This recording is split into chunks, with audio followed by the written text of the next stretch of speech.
Hello, and welcome to episode 3 of Surface Tension, the podcast from Shobana Jeyasingh Dance. I'm Sanjoy Roy, dance critic for The Guardian. This year, the company turns 30, and to mark the occasion, we're looking back over Shobana's distinguished career as a leading choreographer, and we're chatting to an incredible range of people who have collaborated with the company over the years. In episode 2, we dissected the dance piece Fault Line, and today we'll turn our attention to site-specific work, looking at works made for places and spaces that are very different from the theatre stage. If theatres are designed for certain ways of performing, presenting and watching, what kind of questions arise when making choreography for other kinds of building, or even in the open air?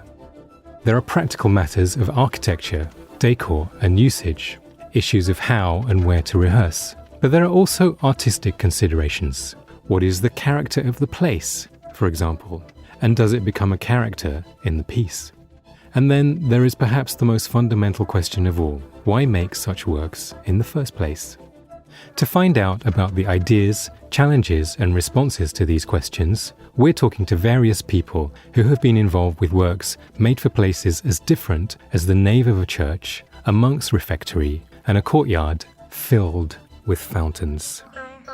The first attraction is that half your argument is presented for you and you've got no control over that. It's just so exciting to do, it's so exciting to watch, it's a bit of a nightmare, or it can be. It's the fact that you don't have control, you don't know who's there, and something really exciting can happen. Didn't cause any massive surprise or shock or revulsion of any kind. We're very used nowadays to things happening in churches. People, I think, thought it beautiful. You actually meet real people and you have a real experience of dance and people, which I think is brilliant. I'm here talking with Shobana Jeyasingh, choreographer and artistic director. You've done quite a few works for non-theatre spaces. In your experience, what do you think the main differences are between working for a theatre stage and other kinds of location? It's a wonderful way to just engage with the sort of bricks and mortar of everyday life. The black box of the theatres, it's purely a place of fantasy. Suddenly when you have a site, you're given something very concrete, very tangible. It's almost like someone's given you half a story and then you're challenged to tell your own story, but knitting it with what's already there. So let me talk about the piece Counterpoint, which was made in 2010. It was performed in a very wide courtyard of Somerset House in London. And I hear that there were 55 fountains in that courtyard. And you had 20 female dancers, all dressed in bright red and saffron. How did that piece even start? Well, Jenny Waldman, who was working at Somerset House at that point, she came to see a piece that I'd made for the steps of St. Paul's. So she contacted me. I think she quite liked what I'd done. And then she wondered whether I'd be interested in making something for the courtyard. So that was just an amazing invitation and challenge. You know, when I looked at the courtyard, this question of volume was the first thing that hit me, because it's a vast and very imposing space. How can a choreographer match that volume? So I knew the minimum had to be 20 dancers, which was a bit difficult because, 20 dancers are expensive. So we hit upon the scheme whereby we had dancers who had just graduated, so they were kind of like emerging professional dancers. So that whole outreach aspect was also built into the making of Counterpoint. I'm here in the courtyard of Somerset House, the site of Counterpoint. And I'm here with Jenny Waldman, who commissioned that piece. Jenny, tell me the story of how that commission came about. Well, I was at that time, I think, consultant programmer for Somerset House. I'd opened up Somerset House courtyard to the public. I'd created a public programme, including the ice rink and then the gigs and then the films. And we'd done all of those incredibly successfully. But the one thing that carries the summer through Somerset House is the fountains. And we thought it would be gorgeous to commission some work that had the fountain right at the heart of the work. And who better than Shobana? And did you have an overall vision that you gave to her for this particular piece? The vision was the courtyard and the fountain and everything that goes with that. And as you can hear around us, there are people, there are kids in the fountain, the water goes up and down at various times. So it needed to work with all of that. We wanted it to be short so that people could enjoy it, whatever the original motivation for them being in the courtyard, and also work with all of those elements. So apart from that, she could do anything she wanted. I noticed, obviously, there were these 55 fountains. They'd already been pre-choreographed. They went up and down in some particular pattern. So the first thing I knew, so I had to change that. I had to re-choreograph the fountains, because even though nice as it is to have things already set in place, there are elements which obviously you want to make your own. Because I knew the water element was going to be very, very crucial to this whole piece. I knew the dancers were going to get wet, and it was an audio and a visual pattern, and that the dancers had to engage with. So at the beginning, I wanted the fountains to be like a curtain. So they came all the way up to their fullest while the dancers assembled. Then they went all the way down when the dancers walked through, and then they pulsed at particular places. So apart from the dancers, it was the fountains also had to be really carefully choreographed. And that was actually the first big thing, because I think the person who had set the fountains now retired and lived in the West Country, and no one seemed to know how to reset it. So that was a bit of a journey. It was the most complicated element of the whole thing from our point of view, because the fountains had never been reprogrammed before. Shobana had to learn what the fountains could do. We had to find the original programmers of the fountains and get them back. Someone had to find where the box was that had the program in it, and then she had to, with the technicians' help, reprogram the fountains for a 10-minute set piece, and that had to be done each time the dance started. And although that seems relatively simple, in fact, being the first time that it was ever done, it was unbelievably complicated. And the very first time on the dress rehearsal, it didn't actually work quite right. So we were kind of hands and mouths for the first performance, but in the end it got there. I think the fountains were the most recalcitrant of her performers. How did you rehearse then? Did somebody have to learn how to program the fountains and you rehearsed alongside the dancers and they all got soaking wet? We rehearsed a little bit in a studio, but the only proper rehearsals could only be done on site. So we had to go there incredibly early before the public got in. How early? 8. Early for dancers. So the first thing I heard was a lot of swear words as the dancers got out of their shoes and took their first step onto these flagstones. But then over the rehearsal time, we realized they really needed some shoes. So in the end, they did have some footwear, because I was just worried in case they tripped or they hurt their feet. And of course, the first time they got into the water, that was a bit of a shock. But actually, it was a very, very warm summer. So actually, in a way, I think they quite enjoyed it in the end. This courtyard is very wide and very symmetrical, very classical. When does it date from? It was designed by William Chambers in the late 18th century and built through the early 19th century. So it's real Age of Enlightenment stuff. One of the things that I knew immediately when I saw this space is that it needed to be all women, because there was something incredibly masculine about that space. It was very much a product of empire and therefore very male. It had these very logical lines, frighteningly logical lines. So having 20 young women using it, that was also for me part of the design of the piece. Even now, when I go into Somerset House courtyard, I'm still amazed at how beautiful it is, because it's just the perfect harmony. It's a very harmonious space. But women's bodies are not that neat. They're not graphic. They're actually a bit undulating. They're just fluent and fluid, harder to grasp and just nail into a place. So for me, that was the first conversation. And because we also had these emerging professionals, they kind of brought a freshness to the piece. I think there was a sense of being given permission to be in this incredibly classical, power-filled space. It's this incredible confidence that the courtyard has, and it's a confidence that probably Britain doesn't have anymore. It's a confidence that comes from empire. But there was a conversation I wanted to have with that power.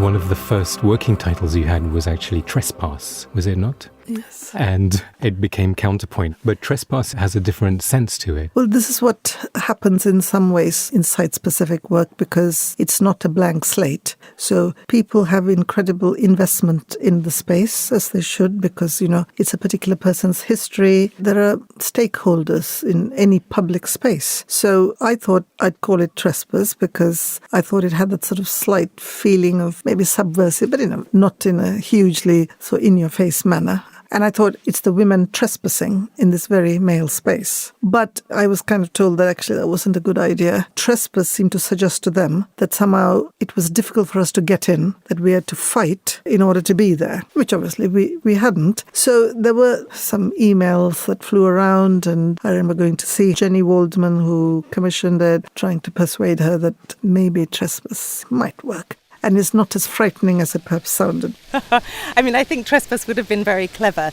but we probably were a little kind of anxious that it would encourage people to do, trespassy things. And I think the other thing that we had very much wanted to emphasise was the openness of Somerset House to everyone, that it had been open to the public now for a few years. So it was a kind of black hole in the middle of London that was unknown because it was not a public space. So we'd done a lot of work making it a public space and opening it to the public. So I suspect our concern was more about the idea of trespass in that context. In the end, we had to compromise. So that's why I thought of the word counterpoint, because I thought it's kind of counterpointing the space rather than going with the space.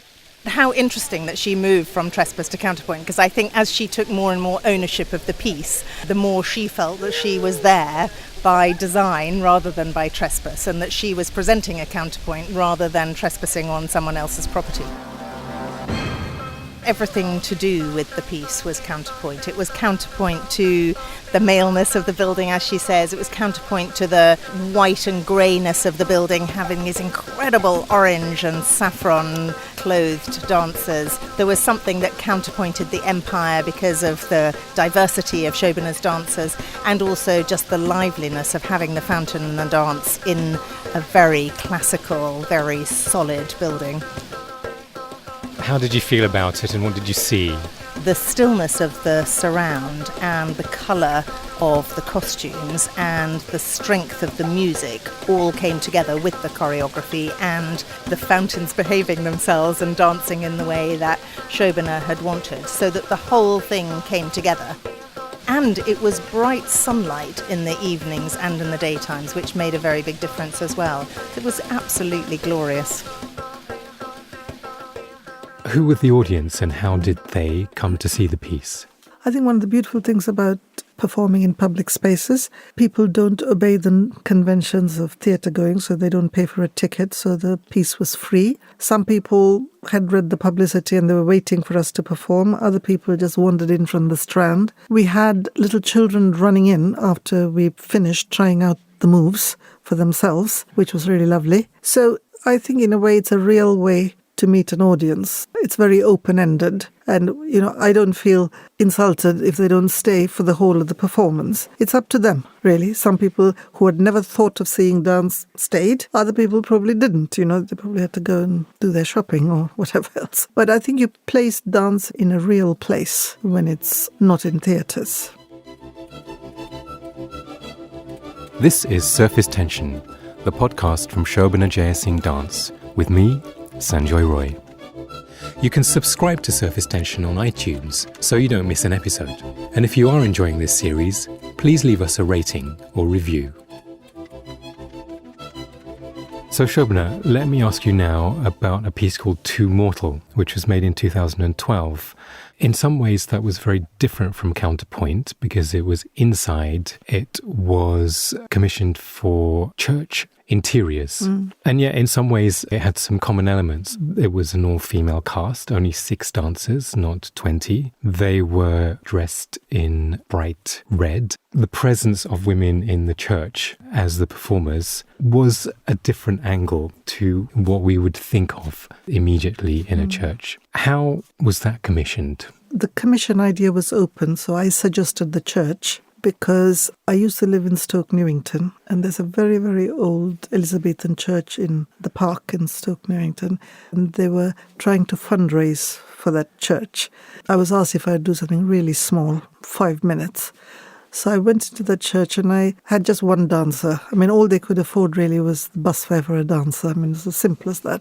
And so it was just a 5-minute piece and I really liked what I discovered. So I was kind of thinking, well, this is an idea I'd like to explore. So when this possibility from Dance Umbrella and the Venice Biennale came up, that's an idea that I suggested. So this was Dance Umbrella, an annual festival based in London, and the Venice Biennale, which is obviously a biannual festival in Venice. Yes. They wanted a site-specific piece, though, did they? I think they wanted a piece, and I suggested a site-specific piece, and I suggested a church, and they seemed to like it. And I actually thought, Venice is full of churches, so it'll be great. Little did I know that was the hardest battle ever to get a church in Venice. Why was that? At the beginning, it seemed all hunky-dory. Of course, you can have a church in Venice. We went to Venice, we saw some beautiful churches, and we said, okay, we'll have that or that or that. It just seemed like an embarrassment of riches. And then there was a period when we were asked to send our rehearsal tapes. Suddenly, it was, no, you can't really perform in that church.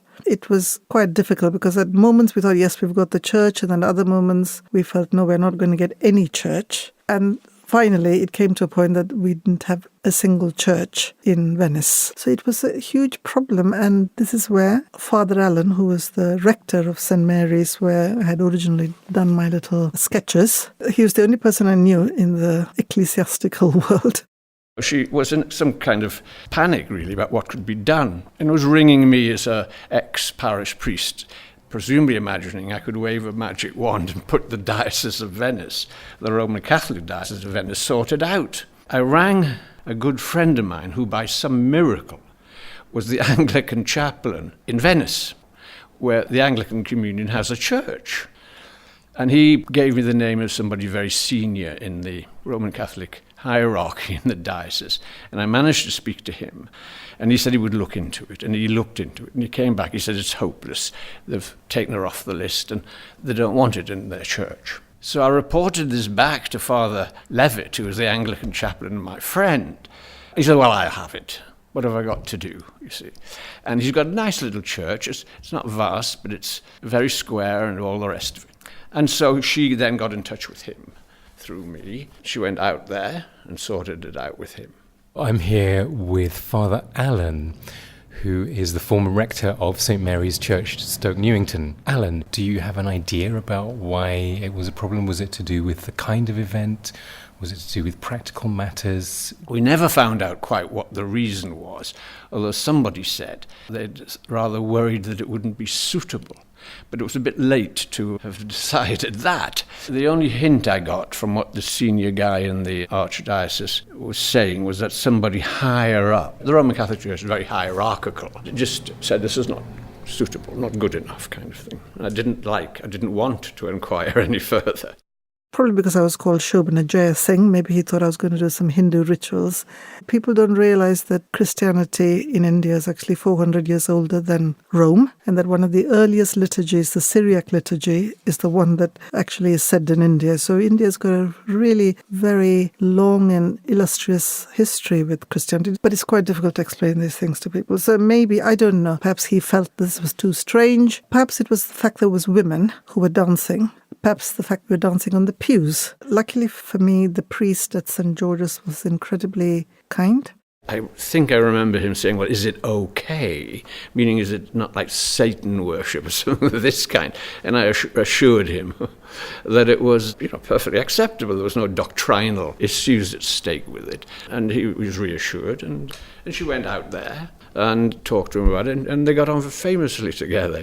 So we made this trip. And then we found all his pews were actually too short for our purpose because we needed a particular height of pew so that actually the dancers would be revealed or concealed in a particular way. So you had already done at least the basis of the choreography? Yeah, we had been rehearsing at St. Mary's. At St. Mary's? That's right, which had box pews. And it was a lovely, lovely church. And what's the amazing thing about box pews in particular, it just gives you this really interesting space to work with, where you can dip in and out. It was very reminiscent of coffin or a boat or a cradle. And it was wonderful because it was a bit like being a film director, because you could really edit the body in a very, very quick and rapid way. Yes, because they could disappear very quickly, and you can decide to a degree how much you have showing. So, it kind of needed that particular type of furniture for it to have its full effect, really. So then we had to ask the priest whether he'd mind very much if we brought some carpenters in and add some height to the pews, and also unscrew all the prayer mats, and then also create some kind of door which would act a bit like a box pew. All to which he was very kindly said yes. So we actually had these carpenters, and we found a very interesting way of building height without putting a single nail into the wood. So that became part of the TooMortal experience, going out and just finding out what needed to be done, then getting carpenters. Every church, something had to be changed or adapted. My name is Betsy Gregory, and I commissioned TooMortal in 2012 for Dance Umbrella when I was its artistic director. Betsy, Dance Umbrella has had a long association with Shobana Jeyasingh. What made you come back to her with this particular proposal? Well, first of all, Dance Umbrella has a long history of commissioning and producing site-specific work. What a festival can do that a venue can't so easily is find the right venue or the right space or the right place for whatever work it is that you're presenting. So I was always on the lookout for site-specific ideas. There's something about taking dance into an unusual location that creates something different. You're almost always in there with the performers. New audiences are attracted because they like the idea of something suddenly off kilter. Oh, dance, I'm not going to a theater, I'm going to a church. We do it because we love the choreographer, we love the work, we want people to see the work. What you hope is that the unsuspecting public is suddenly going to get turned on to dance and come into the theatre, but it's very hard to know how many of them actually do that. So Shobana, you come from a Christian background yourself. Did this particular piece mean something personal to you as well? I mean, all pieces mean something personal, but I think I had a familiarity with church architecture. I mean, I went to a very high Anglican school, so I was very familiar with the church furniture, the church liturgy, and so it was a very familiar place. And so when it's something very familiar, you actually, you have the permission to play. I didn't feel I had to step over eggshells in order to do something. I think there was a really strong interaction between the choreography and the church itself. Because even though I don't go to church and I've never belonged to a church, and yet we know that that place is to do with connections with bigger issues of our existence. You don't have to be a regular churchgoer to understand that this is a symbolic place. The church knows about birth, or baptism, which for us is birth into Christ. It knows about marriage, relationships, and it knows about dying and death. Those events, if people have been traditionally using them, there will be a resonance, of course. Whatever you stage, it's like a partner. It's singing those stories, so you've got to put your story next to that song and see what turns up. What I loved also was the fact that you didn't do a churchy piece. I've seen other pieces in churches which are quite reverential, or they use the aisle, or they process. They take on board some of the received history that we might expect. There's one thing I really knew I didn't want to do, which is process. Because that's something you do in church. You walk up the aisle and you process. I've got nothing against processing, but choreographically, for me, it's a bit of a dead idea, processing. There they were, these women, dressed in red. Red in a church. It's blood, it's birth, it's, I suppose, death, if death is violent. It gave us as an audience a lot to think about. Music was a big thing. I didn't really want to have ecclesiastical music. On the other hand, I knew it had to have some relationship to the music that, especially a historic church would have resounding between its walls. So there's a composer whose work I just love, which is James Macmillan. And he very, very kindly gave us permission to remix his Tenebrae, which is actually sung on Good Friday, so it's a bit sort of dark. So I think Tenebrae means shadow or shades. But it was mixed by Cassio. It ended with his solo voice, singing something that was very influenced by Gaelic melody, and it was a single female voice, which was rather beautiful. There's one image where they look over into the central aisle, as if it's almost like they're in a ship and there's a storm brewing. So they kind of look with trepidation. And a lot of the work is kind of very rapid, and there's an element of a fight. So I think that kind of fighting and arguing is a very strong part of TooMortal. But in the end, for the first time, the women partner each other, so there are two women in one pew. And the final image is one woman actually just holds the other as if they're just lying, maybe in death or in sleep, on top of the pew. So they look like they're just floating on top of the pew. So there's a strong sense of a journey. The journey is unresolved because I should say that although in each pair one woman is supporting the other, it's not a natural, harmonious, cradling support. It's a very awkward position to maintain.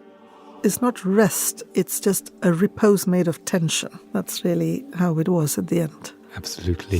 I think that's very you.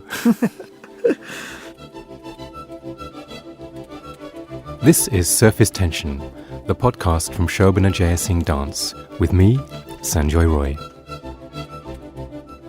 So Shobana, let me talk now about Outlander from 2016, which, interestingly enough, was also made for a building in Venice.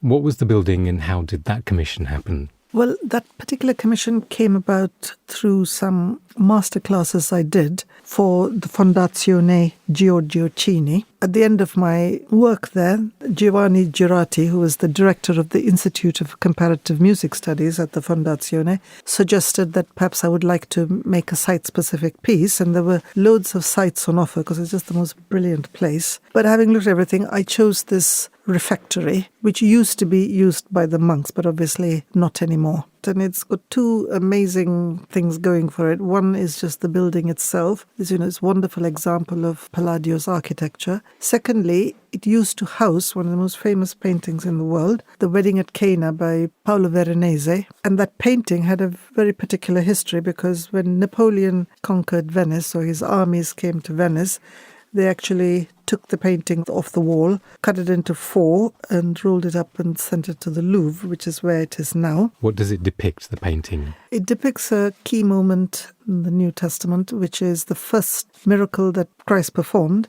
where he changed water into wine. It's a wedding banquet. But what we see is not a wedding banquet in Cana, 1st century AD. It's a lunch banquet in Venice. And it's a huge painting, it's a epic proportions. But what we have in the refectory now is a brilliant digital copy. Just makes an amazing impression because literally it's wall to wall. And it's a very radical and shocking painting because when the refectory was used, the monks ate in silence and they sat on the side of the walls. And Veronese has obviously designed it so that the bench and the tables of the wedding at Cana actually kind of connected with the benches in the refectory itself. So probably if you're a monk sitting down, you looked up, you probably felt you were at the same banquet. But that's where the comparison ends because what we see in the canvas is something shocking because it's not monks eating soberly. It's a huge Venetian lunch party with everyone dressed in their bests. And while the monks ate in silence, in the very forefront of the picture is a quartet of musicians.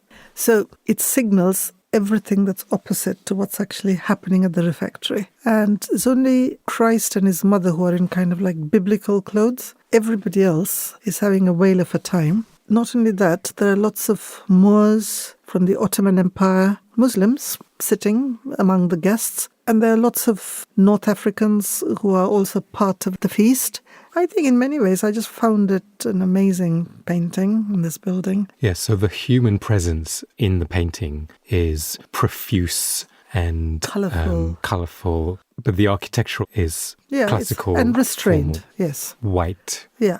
It's got these beautiful windows through which a lovely Venetian light pours in. Okay, so what did you do with it? I knew that I had to put the audience against the wall because I quite liked the idea of them being a bit like the monks. But the dancers, and I had 3 dancers, they had to be higher than them. So the set was this raised platform, a bit like a catwalk that went right through the length of the refectory. The dancers actually danced down this catwalk. So wherever you were, you had to move your head, a bit like watching a tennis match. You had to follow the line of the dancer.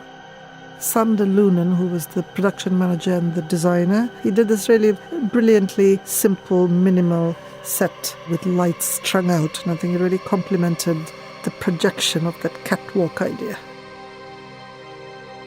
The space dictates what you can make, which I think you need to listen to, because otherwise you might as well go into a theatre and forget the whole thing about location projects. This is Sander Lunen on the line from Venice. I made some sketches and drawings which enabled us to communicate really visually, which is always nice because when you have to talk about visuals it never really comes across. So we were kind of in agreement. The only thing we were not sure about is to have the floor white or black. After trying the white first, and it was a bit too much of a fashion catwalk, really. The audience was sitting on the long side of the catwalk, so the dancers were passing in front of them from left to right or right to left. Right above that, there was a row of light bulbs, which during the piece would kind of tell their own sequence in a way. So the dancers seemed to come out of the painting the further down the catwalk they came, and disappear back in it. I think it succeeded really well.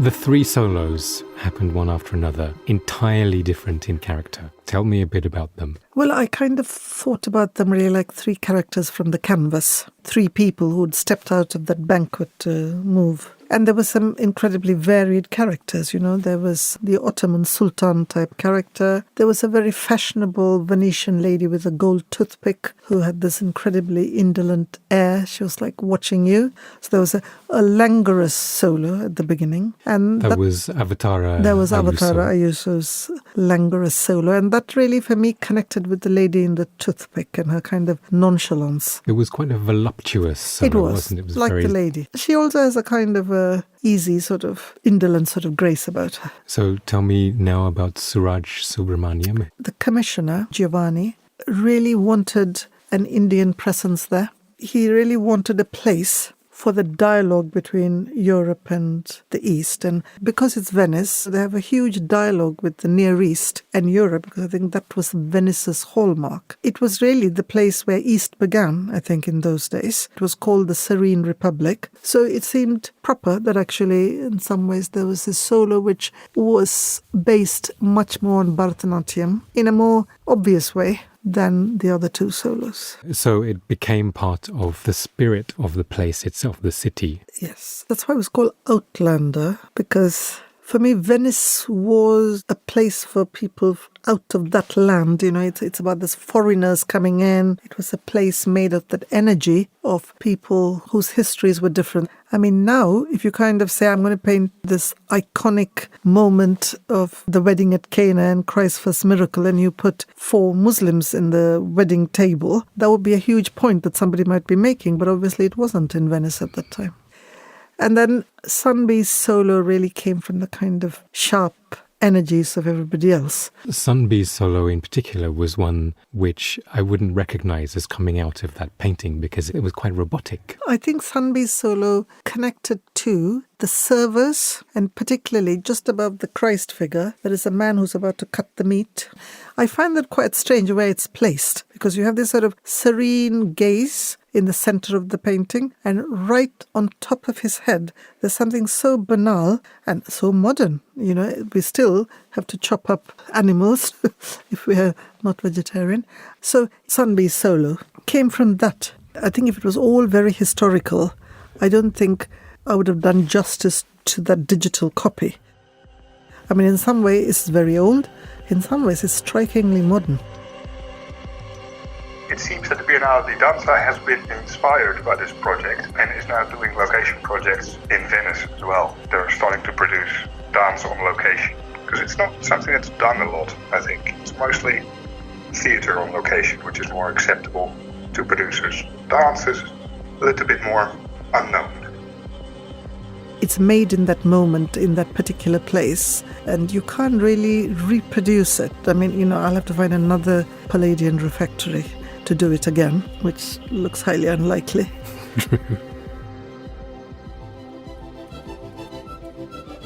Thanks for listening to Surface Tension, the podcast from Shobana Jeyasingh Dance. For more episodes, subscribe to Surface Tension on iTunes, visit our website shobanajayasingh.co.uk, or follow us on Twitter @sjayasinghdance for updates.